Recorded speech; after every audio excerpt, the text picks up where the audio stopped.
նախքննչական կոմիտե տեղափոխվենք, ուր այսօր կանչվել են Գերագույն հոգևոր խորհրդի եպիսկոպոս անդամները։ Ինչպես փաստաբան Արա Զոհրաբյանն է գրել, որպես մեղադրյալ ներկայանալու համար։ Եկեղեցու դեմ գործը բառացիորեն 2 օր առաջ է հարուցվել, դատական ակտի կատարմանը խոչընդոտելու հոդվածով։ Իրադարձությունների կիզակետում Մասյաց հոտնթեմի առաջնորդ Գևորգ եպիսկոպոս Սարոյանի պաշտոնանկությունն է, որի դեմ նա հայց էր ներկայացրել։ Արմավիրի դատարանը արգելել էր եկեղեցուն անել քայլեր, որոնք կարող են խոչընդոտել եպիսկոպոս Սարոյանին իրականացնել թեմի առաջնորդի պարտականությունները։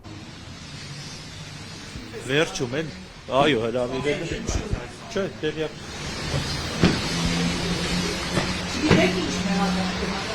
Չգիտեմ։ Վերջում կմոտենակ, այո։